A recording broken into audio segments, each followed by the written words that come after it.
Hello friends, welcome to Checkmate. I hope आप सब अच्छे होंगे। सो स्टार्ट करते हैं अपना chapter class 6 geography, chapter number 2 globe, latitudes and longitudes. So ये चैप्टर बहुत इंपॉर्टेंट रहने वाला है। आप ऐसे समझ लीजिए कि अगर हम इंग्लिश में बात करें ABCD इम्पॉर्टेंट है एंड हिंदी के लिए अ स अ, आर, तो ऐसे ही ज्योग्राफी में बात करूँ तो अगर लैटिट्यूड एंड लॉन्गिट्यूड आप लोगों ने समझ लिया, दैट मीन्स कि आपने काफ़ी हद तक ज्योग्राफी की चीज़ों को मतलब आप समझ पाएंगे, क्योंकि लैटिट्यूड्स एंड लॉन्गिट्यूड्स पे हमारे बहुत सारे टॉपिक रिलेट हो जाते हैं। सो स्टार्ट करते हैं ये चैप्टर जो बेसिक है, लेकिन बेसिक होकर भी एक तरीके से नींव है ज्योग्राफी की। So, in this previous chapter, you have read that our planet Earth is not a sphere. So, underline this: Earth is not a sphere. अर्थ एक स्फेयर नहीं है, और अगर हम बात करें स्फेयर नहीं है यानी कि ये क्या है, ये स्लाइटली फ्लैटेंड है at the north and south poles and bulge in the middle. Means आप इमेजिन करो जैसे कि आप एक ऑरेंज है और ऑरेंज को आप दोनों हथेली के बीच में रख के उसको प्रेस करो, तो आप देखोगे जो ऊपर वाला पार्ट है यानी, और जैसे जैसे कि हम नॉर्थ पोल कह रहे हैं, और जो नीचे वाला पार्ट है यानी जिसे हम साउथ पोल कह रहे हैं वो फ्लैट है, यानी वो फ्लैट है, वो बॉल की तरह नहीं है। सो ये स्फेयर नहीं है, इट इज स्लाइटली फ्लैटन्ड। ठीक है, flattened at the north and south poles. और क्योंकि जब हम उसे प्रेस करेंगे तो आप देखोगे ना वो बल जाएगा एक, यानी बीच में से वो उस तरीके से हो जाएगा, ना कि वो बॉल की तरह होगा, तो that is bulge in the middle. So अगर आपको अर्थ की जैसे कि शेप जो है वो एक्सप्लेनेशन में आती है, इस तरीके के क्वेश्चन आते हैं, तो you have to remember this कि ये फ्लैटेंड है at the north and south poles and bulge in the middle, bulge in the middle. So अब हम बात करें ग्लोब की।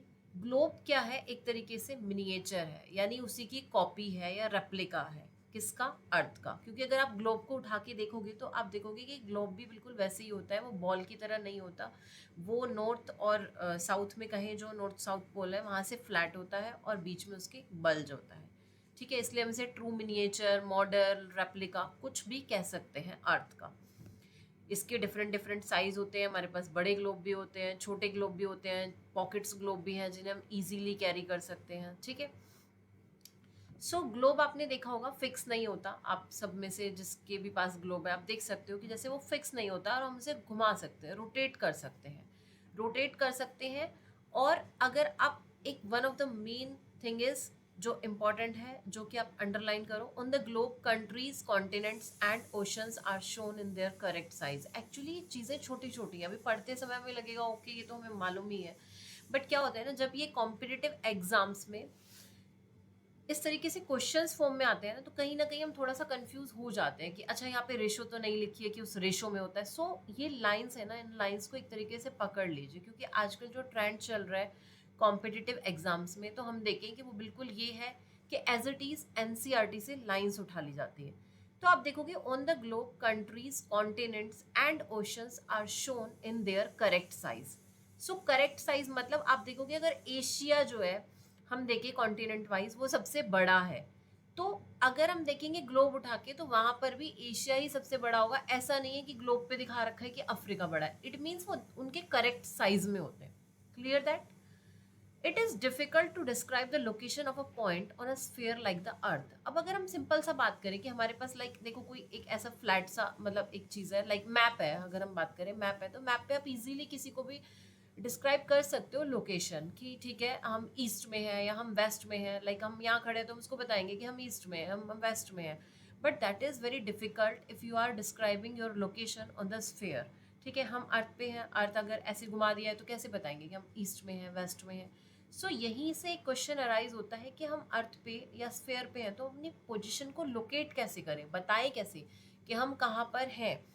सो इसी चीज़ को देखते हुए हमें किसकी नीड आई, हमें नीड आई कि हम कुछ रेफरेंस लाइंस बनाएं। ठीक है, यहीं से अब हमारे स्टार्ट होंगे लैटिट्यूड एंड लॉन्गिट्यूड, यानी कि अर्थ पे अगर हम कहाँ हैं और हम अपनी पोजीशन को कैसे बताएं, उसके लिए हमें कुछ रेफरेंस लाइंस की ज़रूरत थी। ठीक है, लोकेट करने के लिए प्लेसेस।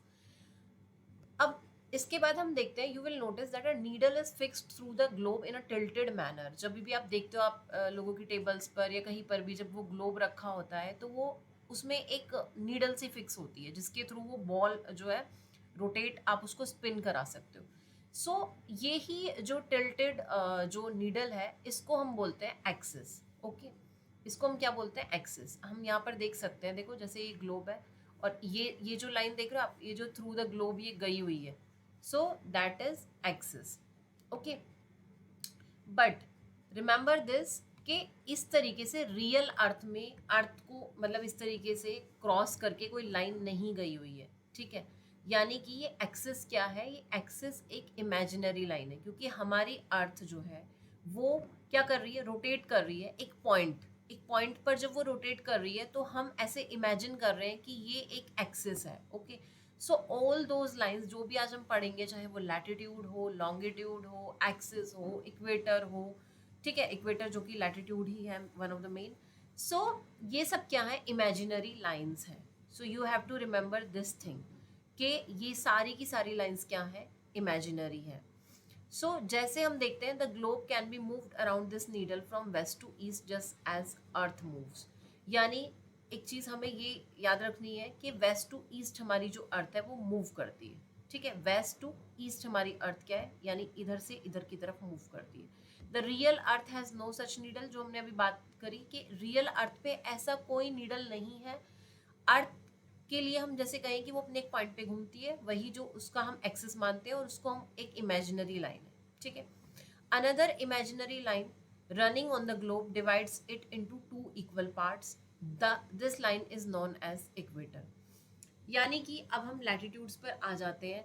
ये जितनी भी लाइंस हैं, अगर हम अभी नेक्स्ट पेज पर आते हैं, हम ये देखेंगे। देखिए ये जो लाइंस हैं, अगर हम यहाँ पे बात करें, ये लाइन, ये जो इक्वेटर है, ये सभी की सभी लाइंस इस तरीके से, ये सभी लाइंस क्या हैं? ये सभी लाइंस इमेजिनरी लाइंस हैं। और अगर हम ये बात करें, ये 0 डिग्री जो लाइन है इक्वेटर, ये अर्थ को 2 इक्वल हाफ्स में डिवाइड करती है, ठीक है। ये सबसे बड़ा, हम कहें सबसे बड़ा सर्कल है। हाँ, one of the main thing कि इनको हम लाइन तो बोल ही रहे हैं, लेकिन देखिए ये अगर आपको दिख रहे होंगे, अगर आप यहाँ से ऊपर से इमेजिन करोगे ना, लाइक ऊपर तो इमेजिन करने की भी जरूरत नहीं है, आपको सिंपली दिखाई दे रहा है कि जो भी हमारे पास लैटिट्यूड्स होते हैं, ये क्या है? ये सर्कल्स हैं। देखो अगर हम 80 डिग्री यहाँ पे देख पा रहे हैं, 80 डिग्री ये पूरा का पूरा सर्कल है। इसी तरीके से जो अदर पार्ट हम यहाँ नहीं देख पा रहे हैं, ये पूरे के पूरे सर्कल है। इट मीन्स जो लैटिट्यूड है ना, लैटिट्यूड ये सर्कल्स है, ठीक है। और हम बात करें अगर 0 डिग्री लैटिट्यूड की, तो 0 डिग्री लैटिट्यूड जो कि one of the main latitude है, जिसे हम इक्वेटर कहते हैं, लार्जेस्ट सर्कल है, सबसे बड़ा सर्कल है। इसके बाद लैटिट्यूड क्या होंगे? देखो डिक्रीज होती जाएगी, उनकी जो लेंथ है वो डिक्रीज हो रही होगी इस तरीके से, ये फिर इससे छोटा, ऊपर वाला इससे भी छोटा, और ये सबसे छोटा, और एंड में आके जो ये एक पॉइंट बचेगा, इसको हम फिर पोल बोलेंगे। सो यहाँ से ये चीज़ क्लियर हुई होगी। जो एक मेन चीज़ है, इसको हम अंडरलाइन कर लेते हैं। देखो imaginary line running on the globe, ये अभी हमने पढ़ा ही था कि ये क्या है? इक्वेटर है, जो 2 इक्वल पार्ट्स में डिवाइड कर रही है। ऊपर वाले पार्ट्स को एज हम क्या बोलते हैं? Northern hemisphere. एंड इक्वेटर के जो नीचे वाला पार्ट है उसको हम क्या बोलते हैं? Southern hemisphere. So they are both equal halves, ठीक है। यानी इसके ऊपर वाला पार्ट जो है हमारा पूरा नॉर्दर्न हेमिस्फीयर है, इस इक्वेटर के नीचे वाला पूरा पार्ट क्या है? सदर्न हेमिस्फीयर है, ठीक है। इमेजिनरी लाइन है, जो मेन इंपॉर्टेंट चीज़ें आपको याद रखनी है, इमेजिनरी लाइन है, और लैटिट्यूड्स क्या है? सर्कल्स हैं। और हर एक सर्कल की जो हम कहें जो लेंथ है वो कम होती जाएगी इक्वेटर से, जैसे जैसे हम पोल्स की तरफ जाएंगे। Is it clear?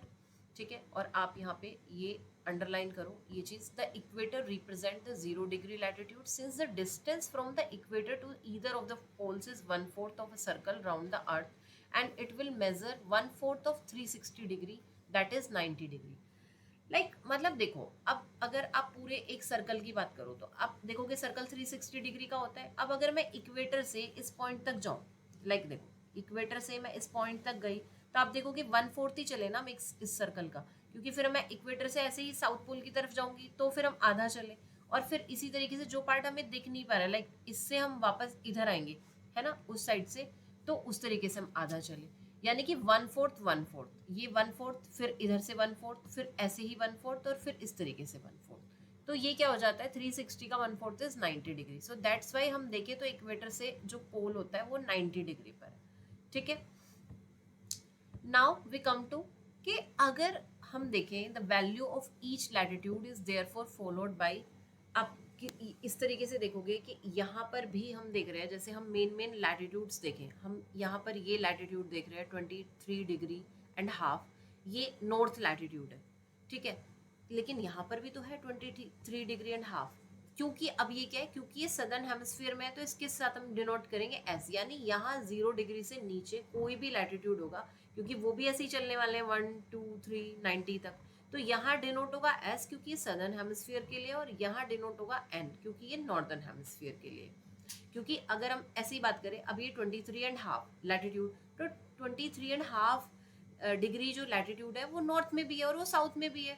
लेकिन अगर हम नॉर्थ की बात करें then that is Tropic of Cancer, अगर साउथ की बात करें तो that is Tropic of Capricorn, ठीक है। सो इज इट क्लियर कि ये एन और एस इस तरीके से डिनोट करके हम पता लगा सकते हैं कि हम नॉर्दर्न हेमिस्फीयर की बात कर रहे हैं या सदर्न हेमिस्फीयर की बात कर रहे हैं। And one of the main important thing is by measuring the angle of the pole star, अगर आप पोल स्टार का एंगल अपने प्लेस से मेजर कर लेते हो तो आपको अपनी जगह का लैटिट्यूड पता चल सकता है, ठीक है। It is important from the point of view of competitive exams.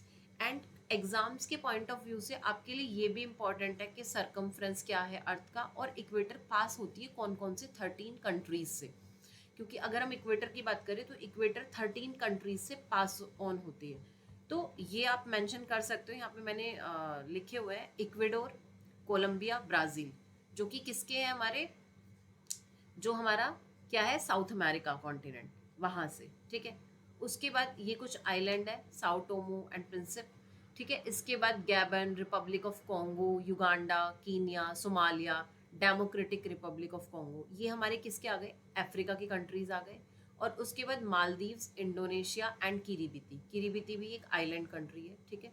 So in 13 countries से जो इक्वेटर है वो पास ऑन होती है, ठीक है। और किरीबिती की हम बात करें तो किरीबिती के बारे में एक इंटरेस्टिंग पॉइंट ये है कि किरीबिती क्या है, ये पैसिफिक ओशन में है, पैसिफिक ओशन में एक आइलैंड नेशन है। और इससे एक तरीके से हम कहें तो ये क्या होता है, ये ईस्टर्न मोस्ट आइलैंड भी है और मोस्ट एडवांस टाइम जोन है, मतलब यहाँ UTC+14 चलता है, UTC कहें तो यूनिवर्सल कोऑर्डिनेटेड टाइम, तो यहाँ +14 चलता है, यानी वर्ल्ड में सबसे अगर एडवांस टाइम कहीं पर चलता है तो दैट इज किरीबिती, किरीबिती आइलैंड है, ठीक है।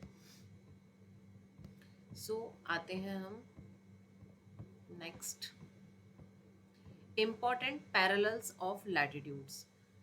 देखो जैसे अभी हमने यहाँ पे इक्वेटर हम डिस्कस कर चुके हैं ऑलरेडी, ठीक है। इक्वेटर इंपॉर्टेंट लैटिट्यूड है, सबसे हम कहें तो लॉन्गेस्ट है, मतलब सबसे ज़्यादा इसकी लेंथ है इक्वेटर की, सबसे बड़ा ये सर्कल है। उसके बाद one of the important latitude क्या है, ट्रॉपिक ऑफ कैंसर, जो कि इंडिया को भी हाफ में डिवाइड करता है ना। और उसके बाद ये आर्कटिक सर्कल जो कि 66.5 डिग्री नॉर्थ पर है, ठीक है। ऐसे ही हम इधर बात करें तो ये Tropic of Capricorn one of the main latitude है, ठीक है। ये 23.5 साउथ पर है, ये चीज़ आपको याद रखनी है, ठीक है। उसके बाद अंटार्कटिक सर्कल 66.5 पर है, मतलब नॉर्थ में है आर्कटिक सर्कल और साउथ में है अंटार्कटिक सर्कल। ये आपको वैसे भी याद ही रहेगा क्योंकि साउथ में क्या पड़ता है, अंटार्कटिक हमारा कॉन्टिनेंट पड़ता है, उसी से हमने नाम लिया अंटार्कटिक सर्कल, ठीक है। सो ये हमारे मेन क्या है, इंपॉर्टेंट लैटिट्यूड्स हैं, ठीक है। और इसमें एक इम्पॉर्टेंट चीज़ आपको जो एग्ज़ाम के पॉइंट ऑफ व्यू से याद रखनी है वो ये है कि अगर आप देखोगे ना, जो लॉन्गिट्यूड होंगे, लॉन्गिट्यूड का जो हम कहेंगे जो मैक्सिमम उनके बीच में डिस्टेंस होता है, लॉन्गिट्यूड में जो मैक्सिमम डिस्टेंस होता है वो इक्वेटर पर होता है, और वो पोल्स पे जाके क्या होता है 0, क्योंकि पोल्स पर जाकर ना सारे लॉन्गिट्यूड मिल जाते हैं। देखो मैं एक बार यहाँ पर आपको फोटो में दिखा देती हूँ, देखो ये है लॉन्गिट्यूड हमारे, अगर आप देख रहे हो ना पोल्स पे जाके सारे लॉन्गिट्यूड मिल जा रहे हैं, तो यानी कि यहाँ इनके बीच में डिस्टेंस हो जाता है 0, और मैक्सिमम होता है ये यहाँ इक्वेटर पर मैक्सिमम है, ठीक है। और दूसरी चीज़ ये है हमारे सेमी सर्कल, लेकिन एग्जाम के पॉइंट ऑफ व्यू से यहाँ पे आपको ये चीज़ याद रखनी है कि जो लैटिट्यूड्स हैं उनमें मैक्सिमम जो डिस्टेंस है अगर हम कहें तो मैक्सिमम होता है यहाँ पर, ठीक है। ये देखो आप यहाँ पर देखोगे तो इनके बीच में मैक्सिमम डिस्टेंस होगा और मिनिमम डिस्टेंस होता है इक्वेटर पर, यानी उल्टा है, लॉन्गिट्यूड में मैक्सिमम डिस्टेंस होगा कहाँ पर, इक्वेटर पर, और लैटिट्यूड में मिनिमम डिस्टेंस होगा इक्वेटर पर, एंड दैट इज ऑलमोस्ट 111 यानी 111 किलोमीटर के अराउंड होता है। अगर हम बात करें each degree latitude is approximately 111 kilometre, और मिनिमम है ये इक्वेटर पर 110 है, ठीक है, जो लैटिट्यूड के बीच में डिफरेंस है।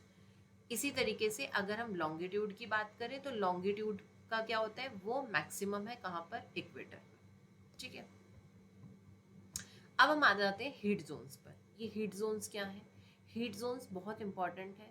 अगर देखो जैसे कि मिड डे सन है, mid day sun is exactly overhead at least once a year on all latitudes in between the Tropic of Cancer and the Tropic of Capricorn. और इसलिए इस एरिया को, क्योंकि ये मैक्सिमम रिसीव करता है क्या, हीट, तो हम क्या बोलते हैं, टोरिड जोन। यानी कि हम बात कर रहे हैं इस एरिया की, ये जो ग्रीन एरिया आप देख रहे हो, ये पूरा का पूरा जो ग्रीन एरिया देख रहे हो, यानी 23 डिग्री हाफ जो है नॉर्थ से लेके 23 डिग्री हाफ साउथ तक, ये एरिया क्या है, पूरा का पूरा टोरिड जोन है। एंड रीजन बिहाइंड दिस कि इस एरिया में जो भी जगहें हैं वो वंस इन अ ईयर जरूर वहां पर सन क्या होता है, ओवरहेड होता है, यानी सीधा सर के ऊपर होता है। अगर देखो आपको याद होगा तो 0 डिग्री पे 21 मार्च और 23 सितंबर को 2 बार सन ओवरहेड होता है, यानी सन के बिल्कुल ऊपर होता है, सर के एकदम ऊपर होता है, ठीक है। ऐसे ही यहाँ पर अगर हम ट्रॉपिक ऑफ कैंसर की बात करें तो 21 जून को सन ओवरहेड होता है, और ऐसे ही हम बात करें यहाँ पर ट्रॉपिक ऑफ कैप्रिकॉन पर तो 22 दिसंबर को सन क्या होता है, बिल्कुल ओवरहेड होता है, सर के ऊपर होता है, ठीक है। तो बियॉन्ड दीज लाइन्स, यानी अगर हम बात करें ट्रॉपिक ऑफ कैंसर के बियॉन्ड और इधर ट्रॉपिक ऑफ कैप्रिकॉन के बियॉन्ड, कभी भी सन ओवरहेड होगा ही नहीं। तो जब सन ओवरहेड होगा तो यहाँ पर ये जो एरिया है मैक्सिमम क्या हीट रिसीव करेगा, इसलिए क्या है, टोरिड जोन है। क्योंकि देखो जैसे हमें यहाँ टॉर्च के एग्जांपल से भी दिखाया है, जब हमारे सर के ऊपर कोई होती है इस तरीके से, जैसे यहाँ से रेज आ रही है, तो ये क्या होगा, मिनिमम जगह पर होंगी बट हीट क्या होगी, मैक्सिमम होगी, ठीक है। अब हम बात करें mid day sun never shines overhead on any latitude, जो हमने कहा बियॉन्ड ट्रॉपिक ऑफ कैंसर और ट्रॉपिक ऑफ कैप्रिकॉन के बियॉन्ड क्या होता है, वो कभी भी ओवरहेड नहीं होता। तो रेज क्या होंगी, देखो स्लांटिंग होंगी, रेज क्या होंगी, स्लांटिंग होंगी। तो इसीलिए ये वाले जो एरियाज हैं, यानी कि हम बात करें किसकी, इस वाले एरिया की, जो कि हम देख रहे हैं यहाँ पे जो लाइट पिंक है, ठीक है। कलर्स मेरे उतने माइंड भी अच्छे ना हो, आप इसे पीच कलर का हो या पिंक का हो। सो ये जो एरिया है, ठीक है, ये एरिया यहाँ पे सन कभी भी ओवरहेड नहीं होता। तो इस एरिया से, यानी कि ट्रॉपिक ऑफ कैंसर से लेके आर्कटिक सर्कल, और ऐसे ही यहाँ पर ट्रॉपिक ऑफ कैप्रिकॉन से लेके अंटार्कटिक सर्कल, ठीक है, यहाँ पर क्या रहता है, टेम्परेट रहता है, ठीक है। जो टेम्परेचर है वो बहुत ज़्यादा भी नहीं रहता और बहुत कम भी नहीं रहता, इसलिए हम इनको टेम्परेट जोन बोलते हैं, ठीक है। अब अगर हम बात करें इसकी, यानी किसकी, आर्कटिक सर्कल के बियॉन्ड, आर्कटिक सर्कल से लेके नॉर्थ पोल तक, और इसी तरीके से सदर्न हेमिस्फीयर में हम बात करें अंटार्कटिक सर्कल से लेकर साउथ पोल तक, यहाँ पे sun does not rise much above the horizon, horizon से मतलब ज़्यादा ऊपर सन जाता ही नहीं है। अगर आप देखोगे जैसे अभी हम कहाँ हैं, हम जैसे इंडिया में हैं, तो आप देखोगे अभी जैसे मई का टाइम चल रहा है और अभी आते आते 21 जून जैसे आ रहा है, सन एकदम आप देखोगे, आप फील भी करोगे, सन आपको काफ़ी ऊपर तक दिखेगा, ठीक है। लेकिन अगर हम इस एरिया में जाएंगे ना, यहाँ पर अगर हम जाते हैं आर्कटिक सर्कल के बियॉन्ड, इस वाले एरिया में आर्कटिक सर्कल के बियॉन्ड नॉर्थ पोल तक, या फिर यहाँ, तो यहाँ सन कभी भी बहुत ज़्यादा ऊपर आता ही नहीं है। और यही रीज़न है कि ये सन जब ऊपर नहीं आता तो यहाँ पर जो वो है रेज, वो क्या है, बहुत ज़्यादा स्लांटिंग है और इसलिए लेस हीट प्रोवाइड करती है, ठीक है। सो आपको ये चीज़ें भी, ये छोटी छोटी चीज़ें होती है, जब यानी स्लांटिंग होगी तो जितना स्लांटिंग होगी एरिया मैक्सिमम कवर करेगी, बट क्या होगा, जो हीट होगी वो मिनिमम होगी, मतलब हीट क्या होगी, लेस होगी, ठीक है। सो इसलिए हम इसको क्या बोलते हैं, फ्रिजिड जोन। सो यहाँ से आपको हीट जोन्स ऑफ अर्थ समझ में आ गए होंगे, 3 हीट जोन होते हैं हमारे, ठीक है, torrid zone, temperate zone and frigid zone. Now we come to longitudes. Latitudes हम लोगों का आई गेस आप लोगों को क्लियर हो चुका होगा। लैटिट्यूड्स क्या है, एक बार और रिकॉल कर लेते हैं 3-4 पॉइंट्स में। लैटिट्यूड्स क्या है, हमारे सर्कल्स हैं, ठीक है। लैटिट्यूड क्या है, सर्कल्स हैं। और लैटिट्यूड में क्या है, 0 डिग्री जो लैटिट्यूड है उसकी मैक्सिमम लेंथ होती है। उसके बाद जैसे जैसे हम नॉर्थ पोल या साउथ पोल की तरफ जाएंगे, लैटिट्यूड्स की जो लेंथ है वो कम होती जाएगी, यानी सर्कल्स जो है वो छोटे होते जाएंगे। मैक्सिमम अगर हम कहें, मतलब यहाँ पे जो लैटिट्यूड है उनमें मिनिमम डिफरेंस होता है, मतलब मिनिमम उनके बीच में डिस्टेंस होता है कहाँ पर, इक्वेटर के पास, ठीक है। सो और लैटिट्यूड से हमने देखो क्या फाइंड आउट करी थी, लैटिट्यूड से हम देख रहे थे कि हर एक लैटिट्यूड के बाद जैसे जैसे अगर हम कहें लैटिट्यूड का डिफरेंस, मतलब लैटिट्यूड का इम्पोर्टेंस क्या है, क्यों हम लैटिट्यूड्स को देख रहे हैं, क्योंकि हर एक लैटिट्यूड के बाद जैसे जैसे हम नॉर्थ की तरफ जाते जाएंगे तो एक तो डे और नाइट की ड्यूरेशन में डिफरेंस आता जाएगा। मतलब अगर हम 0 डिग्री की बात करें तो यहाँ ऑलमोस्ट डे और नाइट इक्वल होते हैं, करीब करीब 12 घंटे के होते हैं। लेकिन जैसे जैसे जैसे जैसे हम यहाँ 0 डिग्री से पोल्स की तरफ जाएंगे, चाहे हम नॉर्थ पोल की तरफ जा रहे हैं या हम साउथ पोल की तरफ जा रहे हैं, तो क्या होगा, डे और नाइट की ड्यूरेशन में डिफरेंस आता जाएगा। सपोज दैट हम मार्च से लेके और हम जून, मार्च से लेके अगर हम कहें कि हम अक्टूबर के बीच में जा रहे हैं इधर, तो यहाँ पर क्या होगा, यहाँ पर डेज क्या होंगे, डेज जैसे जैसे हम पोल्स की तरफ जाएंगे जो डेज का ड्यूरेशन है वो बढ़ता जाएगा, ठीक है, डेज का ड्यूरेशन बढ़ता जाएगा। और यही अगर हम बात करें हम अक्टूबर से और मार्च के बीच में जा रहे हैं तो यहाँ डेज का ड्यूरेशन कम होता जाएगा। सो लैटिट्यूड्स का एक तो ये रोल आ जाता है और एक हीट पर आ जाता है। यानी जैसे जैसे हम देखो लैटिट्यूड्स में 0 डिग्री से पोल्स की तरफ जाते जाते हैं तो कहीं ना कहीं हमारा हीट का अगर हम कहें अमाउंट लेस होता जाता है, क्योंकि जो रेज है वो स्लांटिंग होती जाएंगी इधर से इधर की तरफ। तभी आप देख रहे हो यहाँ मैक्सिमम हीट है, टोरिड जोन है, यहाँ टेम्परेट है और यहाँ फ्रिजिड है। सो ये मेरे ख्याल से रिवाइज हो गया। सो अब हम लॉन्गिट्यूड्स पे आते हैं। लॉन्गिट्यूड्स जैसे कि देखो आप देख पा रहे हो लॉन्गिट्यूड्स क्या है, ये सेमी सर्कल्स हैं, ठीक है, ये सेमी सर्कल्स हैं। अच्छा अब लॉन्गिट्यूड्स में ऐसा कुछ नहीं है कि लॉन्गिट्यूड्स में जैसे लैटिट्यूड्स में तो क्या था, हमने इसको 0 डिग्री की वैल्यू दे दी थी, ठीक है, हमने इसे 0 डिग्री की वैल्यू दी क्योंकि ये मैक्सिमम लेंथ पर था। लेकिन लॉन्गिट्यूड के अगर हम पॉइंट ऑफ व्यू से गए तो लॉन्गिट्यूड क्या है, सभी के सभी इक्वल लेंथ के हैं, सभी के सभी लॉन्गिट्यूड इक्वल लेंथ के। सो ये यहाँ पर बहुत मुश्किल था कि फिर हम किसको 0 डिग्री या हम किसको क्या वैल्यू दें, कहाँ से शुरू करें। तो यही हम देखो एक बार देखते हैं। जैसे कि हम देखें Tonga island in the Pacific Ocean, ठीक है, and Mauritius island in the Indian Ocean are situated on the same latitude. हमने लैटिट्यूड को तो देख लिया, क्योंकि देखो अब अगर कोई एक ही प्लेस पर थे, ठीक है, इस तरीके से थे, जब लैटिट्यूड की हमने बात करी तो इस तरीके से यहाँ पर थे, तो अगर ये 20 डिग्री यहाँ पर हम कहें ये मॉरिशस है यहाँ पर, ठीक है, और इसी तरीके से ये यहाँ पर क्या है, इंडियन ओशन, मतलब सॉरी पैसिफिक ओशन में क्या है, टोंगा है। तो क्या हो रहा था कि हमें डिफिकल्ट हो रहा था ये बताना कि ये तो लैटिट्यूड तो सेम है, अगर हम लैटिट्यूड सेम है तो फिर ये जगहें तो दोनों डिफरेंट है, यानी हमें कुछ और चीज़ों की ज़रूरत थी कि हम उसकी पोजीशन बता पाए। आर यू गेटिंग, मतलब लाइक ये 0 डिग्री पूरा लैटिट्यूड है, इक्वेटर है। अब इक्वेटर पे कोई जगह एक यहाँ है और कोई एक जगह यहाँ है। अब कहने को तो लैटिट्यूड वो 0 डिग्री है, लेकिन एक जगह बिल्कुल इधर है और एक जगह बिल्कुल इधर है। इट मीन्स अब कुछ और पॉइंट्स की ज़रूरत थी, और वो पॉइंट्स क्या थे, वो लाइन्स क्या थी, वो थी लॉन्गिट्यूड। यानी अब अगर हम 0 डिग्री पर ही हैं, अगर हम यहाँ पर हैं तो हम बता सकते हैं कि हाँ हम कौन से लॉन्गिट्यूड पर है, इस लॉन्गिट्यूड पर है, ठीक है, ये डिग्री हम बता सकते हैं। और या फिर अगर हम यहाँ 0 डिग्री पर ही है लैटिट्यूड, लेकिन फिर हम बता सकते हैं हम इस लॉन्गिट्यूड पर है, तो करेक्ट एक पोजिशन निकल कर आ सकती थी, तो इसलिए हमें ज़रूरत पड़ी लॉन्गिट्यूड्स की, ठीक है।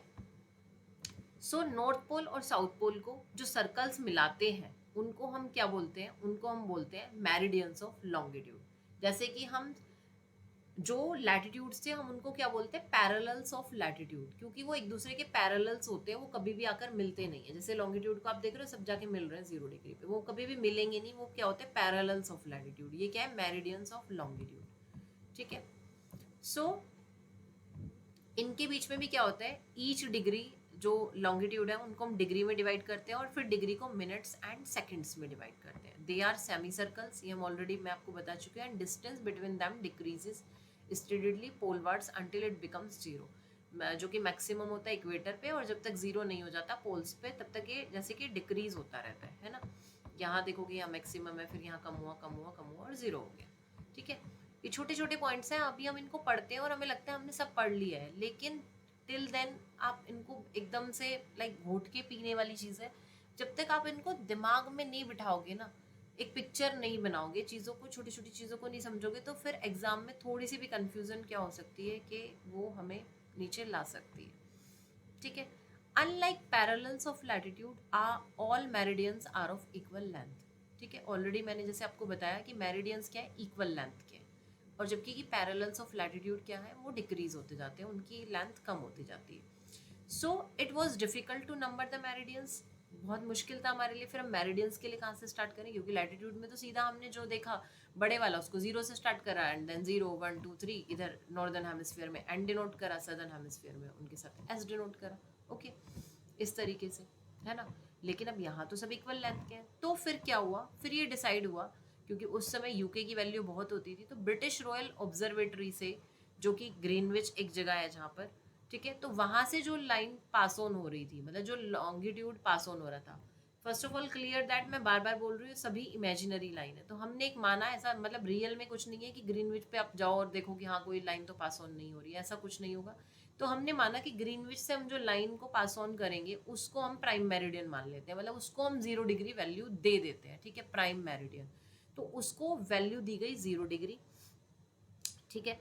ये वाली जो आपको लाइन दिख रही है ये 0 डिग्री, यानी ये कहाँ से पास ऑन होती है, ये ब्रिटिश रॉयल ऑब्जर्वेटरी जो है उससे पास ऑन होती है, और जगह का नाम है ग्रीनविच। इसको 0 डिग्री दिया गया, क्योंकि अगर हम इस तरीके से लाइंस को, अगर हम किसी को नहीं मानते 0 डिग्री, तो दैट वाज डिफिकल्ट कि फिर हम कैसे डिनोट करें। जैसे हमने यहाँ डिनोट कर लिया था ना कि ये नॉर्दर्न हेमिस्फीयर, देन ये सदर्न हेमिस्फीयर। अब 0 डिग्री जब हमने इसको एक वैल्यू दे दी, तो अब इसके बाद हम मान सकते थे कि ये सारे क्या हो जाएंगे, फिर ईस्ट वाले हो जाएंगे, और ये सारे क्या हो जाएंगे, वेस्ट वाले हो जाएंगे। इसी तरीके से हमने जो लैटिट्यूड में किया वही फिर हमने किस में किया, लॉन्गिट्यूड में, कि ये जैसे एक आया, जैसे ये 15 डिग्री आया, तो 15 डिग्री फिर यहाँ क्या लगा दिया, ईस्ट। इसी तरीके से ये 15 डिग्री, ये भी 15 डिग्री, इसके साथ क्या लगा दिया, वेस्ट, क्योंकि ये ईस्टर्न हेमिस्फीयर हो गया और ये वेस्टर्न। 0 डिग्री के अगर हम देखेंगे जो राइट हैंड है उस पर ईस्टर्न हेमिस्फीयर है प्राइम मेरिडियन, और प्राइम मेरिडियन के वेस्ट में क्या है, वेस्टर्न हेमिस्फीयर, ठीक है। लेकिन इंटरेस्टिंग फैक्ट यहाँ पर क्या आता है कि देखो, जैसे आप देख रहे हो ना 0 डिग्री, देन 15 15 15 15 इसलिए करा है क्योंकि हर 15 डिग्री पर 1 घंटा चेंज हो जाता है, ठीक है। इस तरीके से यहाँ पर 12 घंटे इस तरीके से यहाँ चेंज हो जाते हैं 180 तक जाते जाते, और 12 घंटे यहाँ पर, तभी आप देखते हो ना 24 घंटे का एक दिन होता है, क्योंकि हमारी जो अर्थ है वो पूरा एक सर्कल ऐसे, ये पूरा जैसे अपने उस पर घूम रही है, तो ये 360 डिग्री का जो पूरा एक सर्कल है एक दिन में करती है, यानी 24 घंटे में करती है, यानी कि हर 1 डिग्री पे 4 मिनट बदलती है, ठीक है, हर 1 डिग्री पे 4 मिनट, 15 डिग्री पे 1 घंटा। क्योंकि देखो 1 डिग्री मतलब सनरेज जो है ना, सनरेज उनको एक लॉन्गिट्यूड को क्रॉस करने में 4 मिनट लगती है, ऐसे करके 4 मिनट, ठीक है। तो ऐसे करके जब वो 15 करेंगे तो 15 इंटू 4 क्या होएगा, 60 minute, 60 minute is equal to 1 hour. यानी अब हमने एक 15 डिग्री क्रॉस कर लिए, तो हम 1 आवर, यहाँ पर अगर 12 बजे इस समय अगर यहाँ पे 12 बजे है ना इस लॉन्गिट्यूड पे, तो यहाँ पे क्या बजा होगा, इस वाले पॉइंट पे 1 बजा होगा, क्योंकि 1 घंटे का डिफरेंस आ गया। अब लेकिन ये एक कौन सा बजा होगा, ये एक इस तरीके से बजा होगा कि अगर यहाँ 12 बजे, कौन से, AM, मतलब यानी रात के 12 बजे, तो क्योंकि ये जगह ईस्टर्न वाली आगे जाएंगी, क्योंकि हमारी देखो अर्थ कैसे घूमती है, हमने अभी भी स्टार्टिंग में पढ़ा था, वेस्ट टू ईस्ट, यानी सन को जो फेस कर रहा है पार्ट वो ये वाला पहले कर रहा है, तो ये हमेशा प्राइम मेरिडियन के जो इधर ईस्टर्न हेमिस्फीयर है, ये जो प्राइम मेरिडियन के राइट वाली जो जगहें हैं वो पहले सन को फेस करेंगी, यानी वो अहेड है इस वाले टाइम से, जो यहाँ पर टाइम हो रहा होगा इससे अहेड है। और कितना अहेड है वो मैंने आपको बताया, हर मिनट पे, हर डिग्री पे 4 मिनट बदलेगा, हर 15 डिग्री पे 1 घंटा बदलेगा। तो अब अगर मैं कहूँ यहाँ 12 बजे, किसके 12 बजे, सुबह के, सुबह मतलब 12 AM, मतलब एक तरीके से वो रात वाला 12 है, ठीक है। तो रात के 12 बजे, अब क्योंकि ये 1 घंटा आगे है तो यहाँ कितने बज चुके हैं ऑलरेडी, रात के 1 बज चुके हैं। और क्योंकि देखो ये 1 घंटा पीछे है तो यहाँ कितने बजे होंगे, फिर रात के 11। क्लियर है, ठीक है, आई होप क्लियर होगा।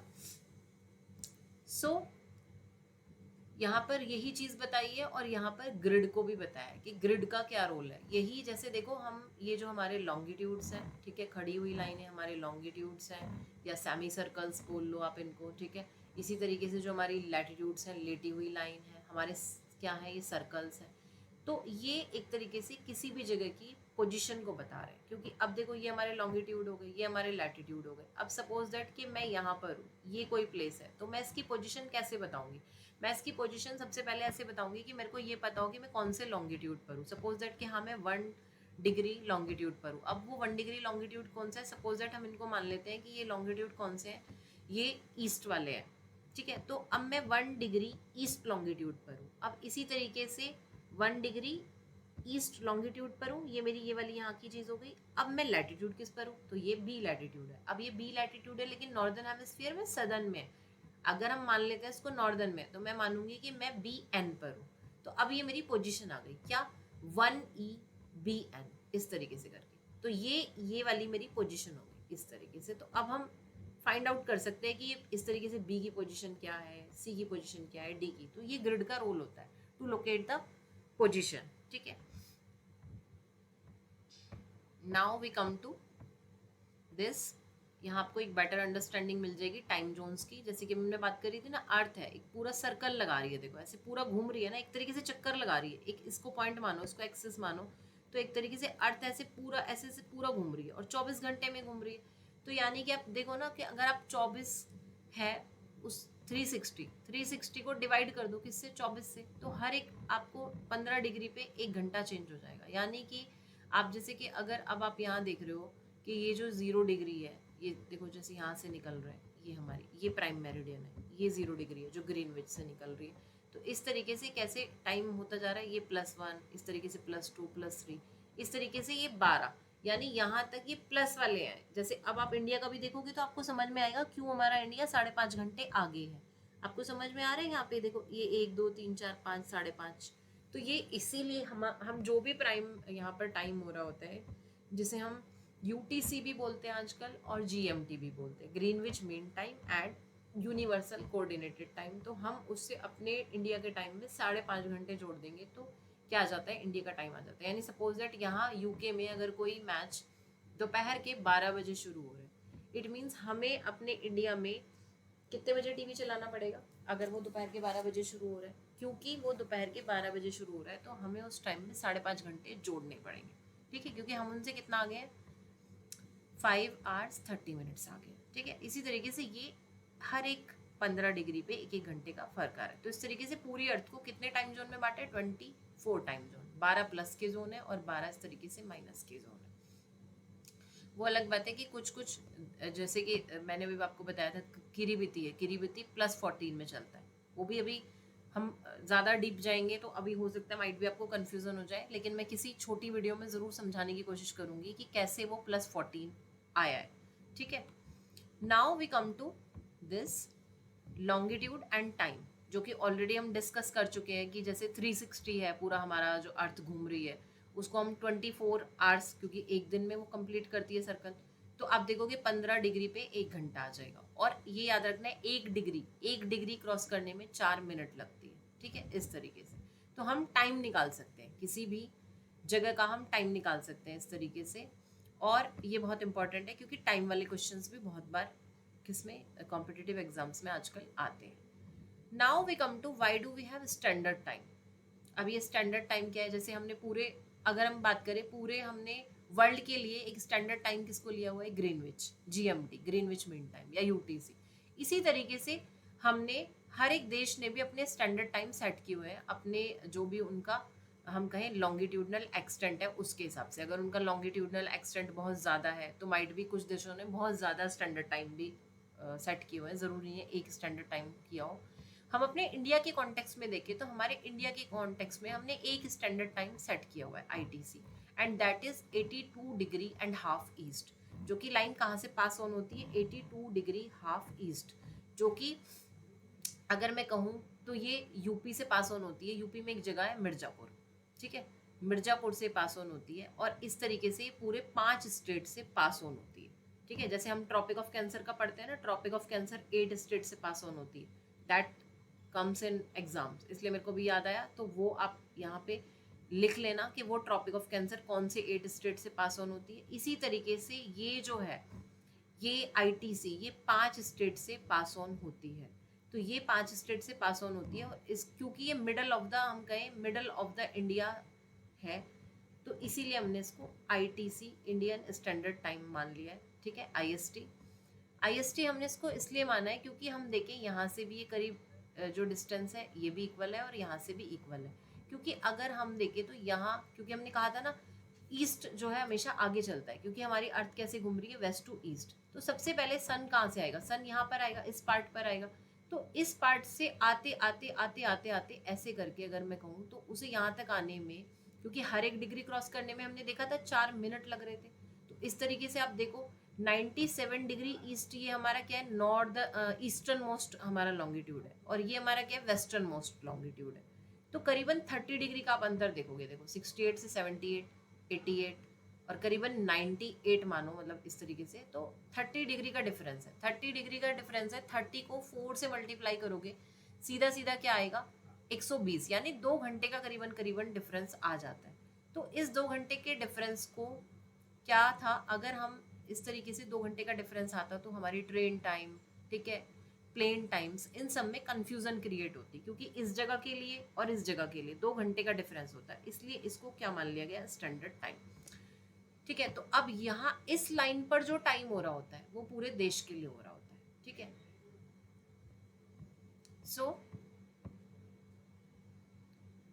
इसी तरीके से अब हम यहाँ पर बोलें तो अगर हम बात करें रशिया की, there are as many as 11 standard times, क्योंकि रशिया का आप अगर माइंड में थोड़ा बहुत भी मैप आ रहा है तो रशिया का आप देख सकते हो लॉन्गिट्यूडनल एक्सटेंट बहुत ज़्यादा है ऐसे। ठीक है, तो इसलिए वहाँ 11 टाइम जोन्स हैं। हालांकि जो सबसे ज़्यादा टाइम जोन्स हैं वो फ्रांस में है, वो 12 टाइम जोन्स हैं, क्योंकि फ्रांस के actually all over the world बहुत सारे आइलैंड हैं जिन पर उसका मतलब एक तरीके से वो है, तो वहाँ पर 12 टाइम जोन्स हैं, सबसे ज़्यादा फ्रांस के ही हैं। The earth has been divided into 24 zones, जो कि हम ऑलरेडी पढ़ चुके हैं, और each zone thus covers 15 degree of longitude. ठीक है, तो ये सब ऑलरेडी हो चुका है।